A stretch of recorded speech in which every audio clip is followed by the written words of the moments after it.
Assalamu alaikum and good morning. My name is Sumayya Hassan. I'm the CEO of Takaful Insurance of Africa. As you may know, Takaful is the only fully fledged Sharia compliant insurance company in Kenya and essentially in the region in which we are currently operating. Though we do have others perhaps offering windows or offering other services that perhaps may not be fully fledged. I have been asked to share part of my journey for the purposes of Mnara platform.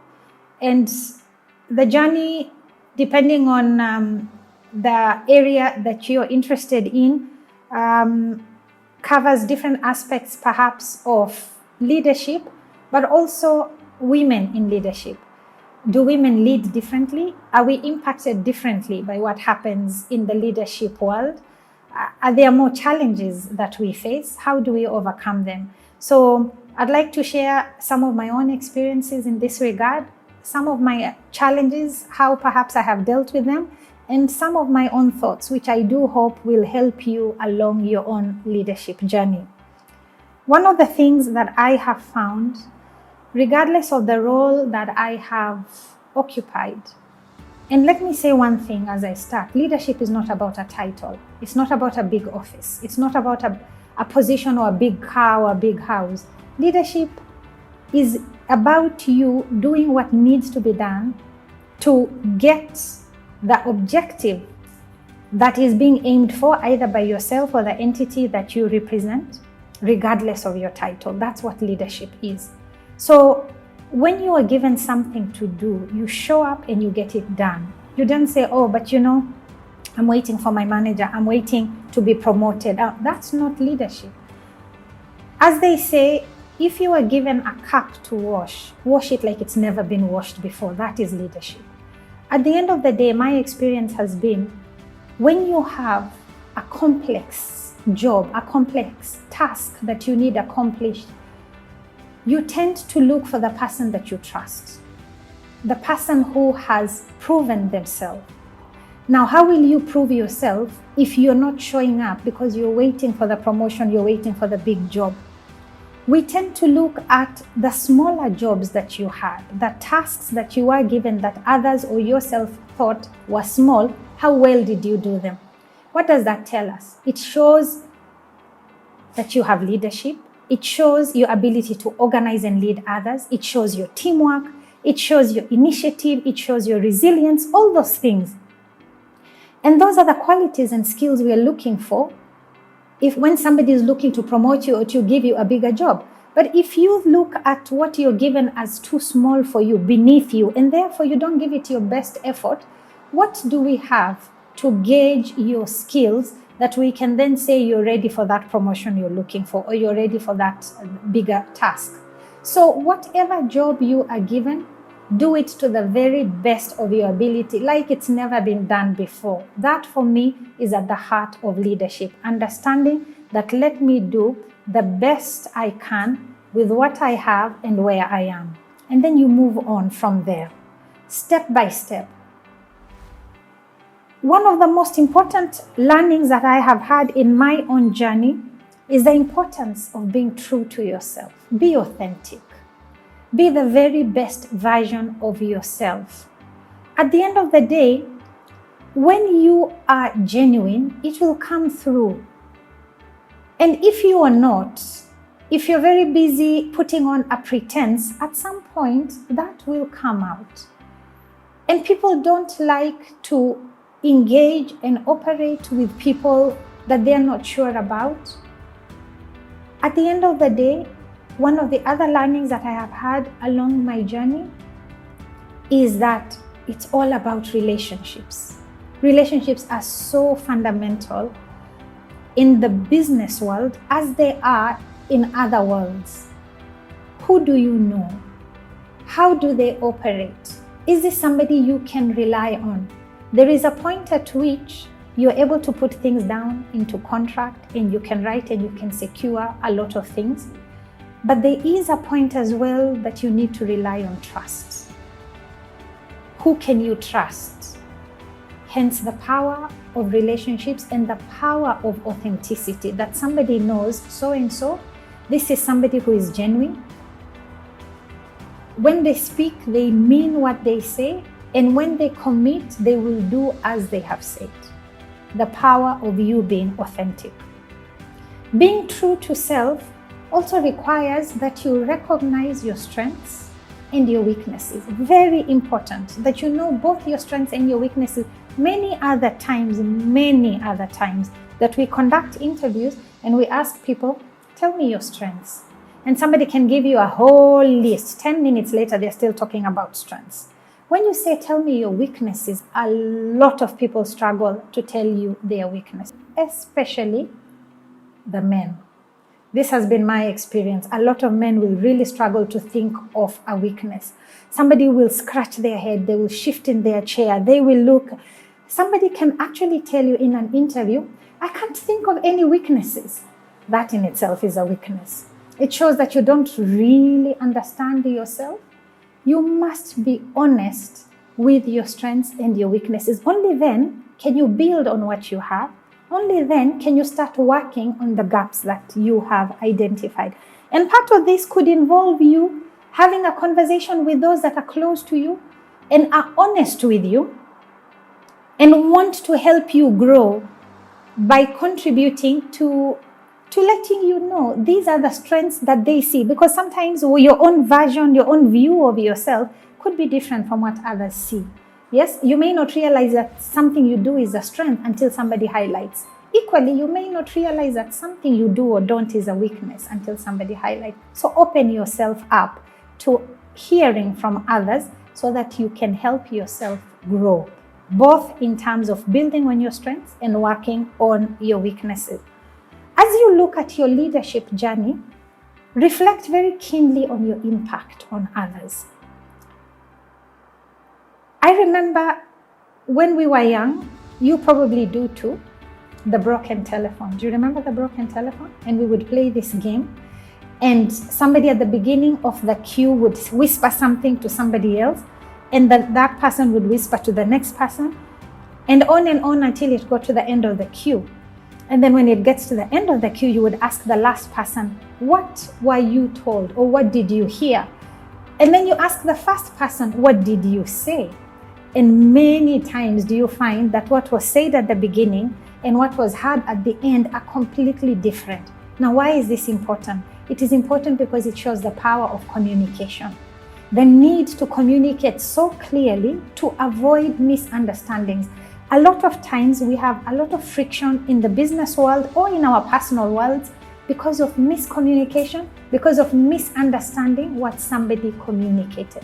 And so the power of being very clear in your communication, which may require you to repeat yourself and even ask the other person, what did you understand me to have said, is so important to ensure that you remove unnecessary tension in your engagements.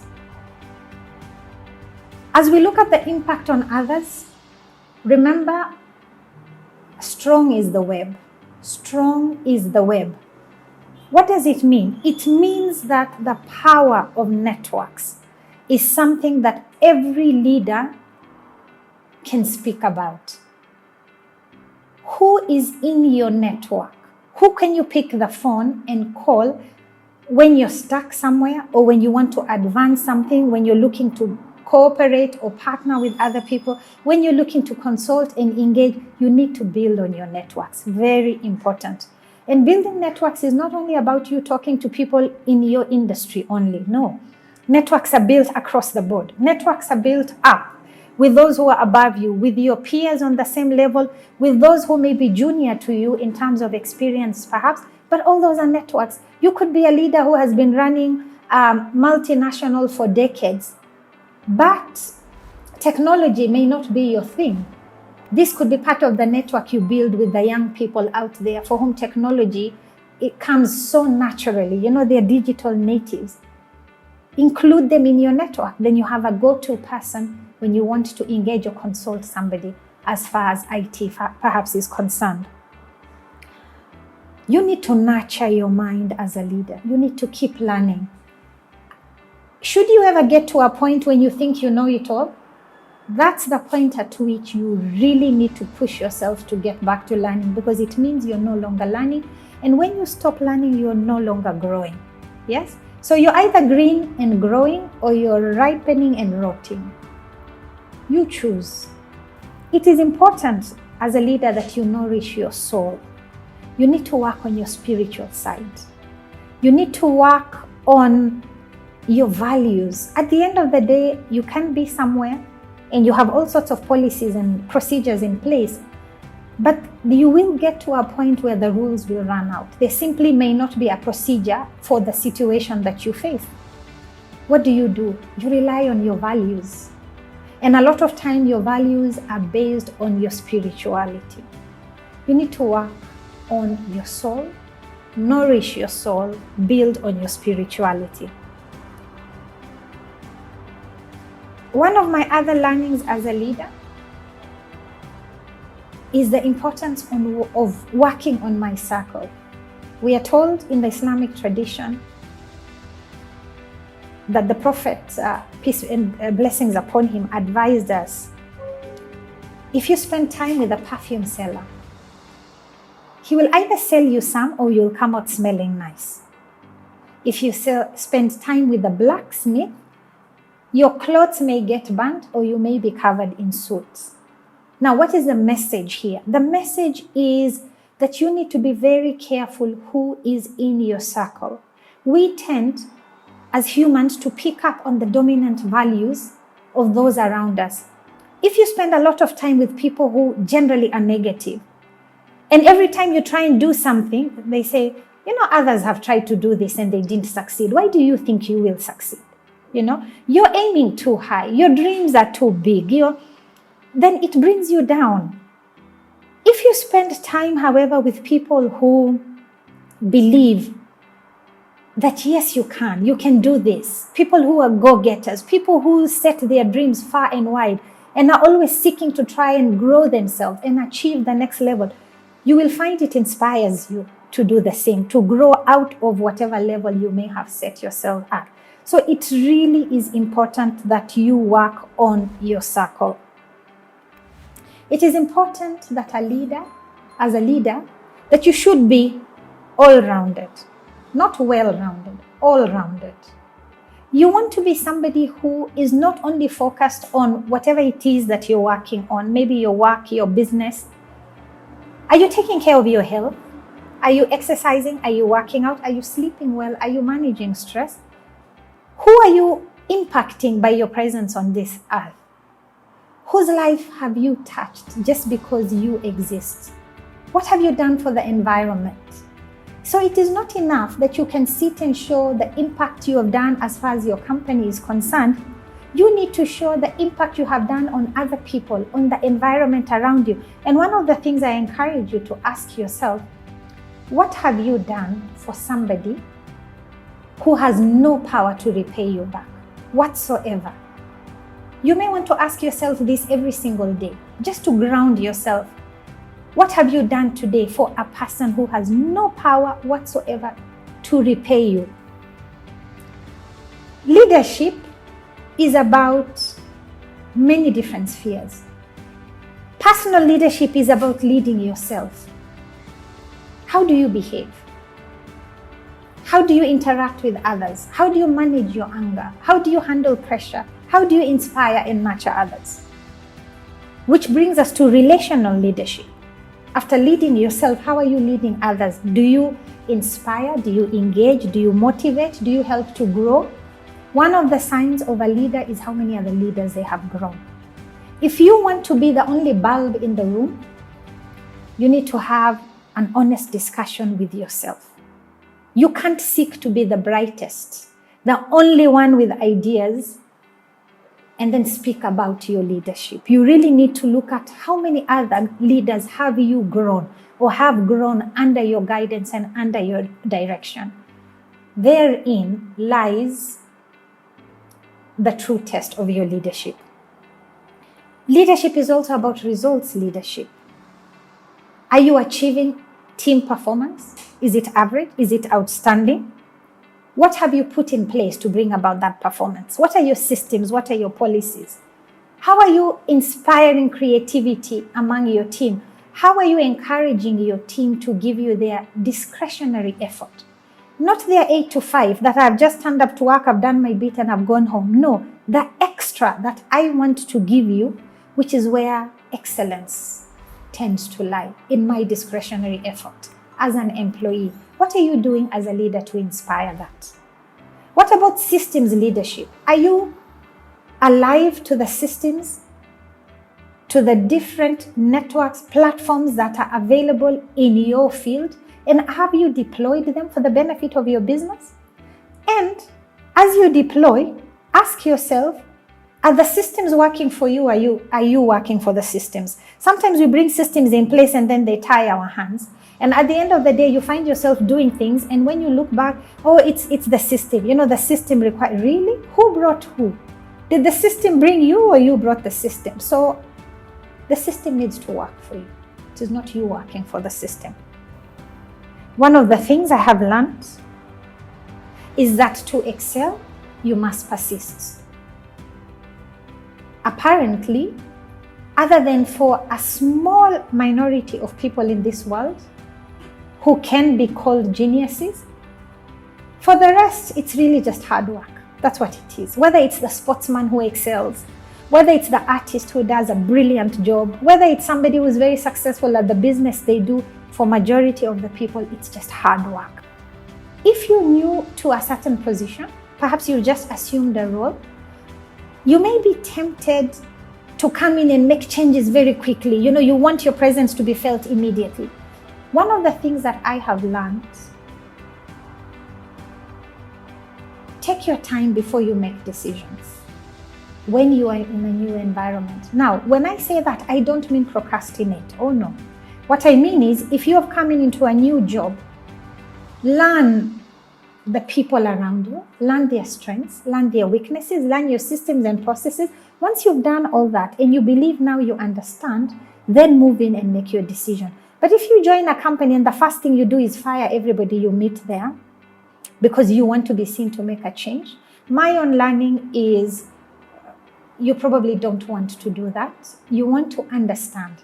Now, don't take too long, because then you get sucked into whatever system is there and you then become part of the problem instead of contributing to the solution. But before you move, understand. Before you act, learn. This is part of my own learning. So what are the challenges that I have experienced? I would say one of the key challenges I have experienced is perhaps working in environments where leading according to your values isn't always encouraged. I have been in such environments where you can find yourself under tremendous pressure for wanting to do the right thing because people there do other types of things. My learning there has been right is right even if you're the only person doing it. And wrong is wrong even if everybody else is doing it. You do the right thing. Do you. Be very clear on what your values are. And if that ends up being the reason why you need to separate from a particular organization, it's a very good reason for you to separate. Be clear on your values. Let others know what your values are and stick to them. It will save you a lot of trouble along the way and will open very many doors for you along the way. I have also had experiences of working in sectors that are deemed to be male-dominated, and I tend to have a name that if you're not perhaps from my type of background, you may not know whether this name is male or female. And many other times I have been introduced as Mr. Sumayya because somebody just read the name, so-and-so CEO of ABCD, and they decided this must be a man, can't have a woman in that role. And the surprise on their face when Mr. Sumayya turns out to be female. And I have found when you find yourself in that type of environment where you're in a very male-heavy environment, you do have a window to prove yourself. It's a narrow window, but the window is there. Now, this is where you push and prove that you are there on merit. You are there because you know what it is that you're doing, you understand the business that you're in, and you have value that you can add. And my experience has been when you're able to prove that, then people accept you and you have a seat at the table. But if you're given that little window, and instead of proving that you are there by right, you start second guessing yourself, or really, some decide to display their charms instead of focusing on the merit that took them there. It's a slippery road, and it may lead you to places that you don't want to go.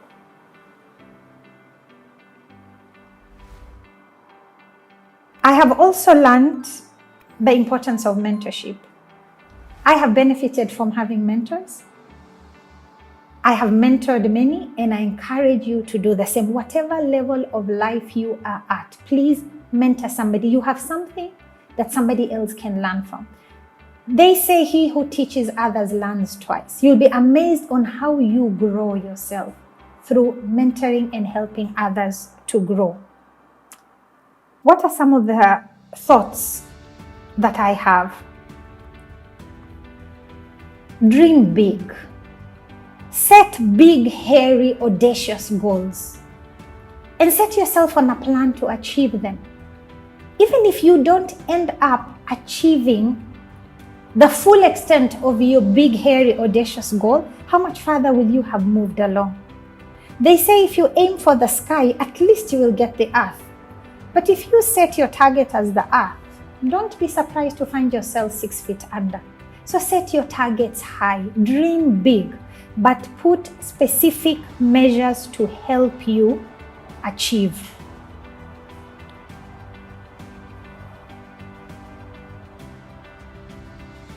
I have learned to be very keen on what are the things that matter to me. Family for me is one of those things that really matter. I don't believe that my family should suffer because of a leadership journey that I have decided to undertake. Family for me is very important, deliberately so that I need to include them, and I need to be present. I need to show up in the important things that are there as far as family is concerned. It's not a question of delegating. You can delegate things at your work, but you don't delegate family. This is my own learning. Family is important, and you need to make time for them. I have learned that I can reinvent myself. Don't put yourself in a box that because I studied X, I can only work in that field. No. Whatever you studied should be something that opens your mind. It helps you know how to look for answers, how to look for information. It is not there to restrict you, that because that's what you did when you went to whatever institution you went to, it's the only thing you can do. No, you can reinvent. You can learn something new. You can get into a different field. In fact, I encourage you to do that. If you've reached a stage where you feel you're plateauing in your current field, change. Learn something else. Go out on a limb. Take some risks. Try something new. I have learned it is very important to be kind.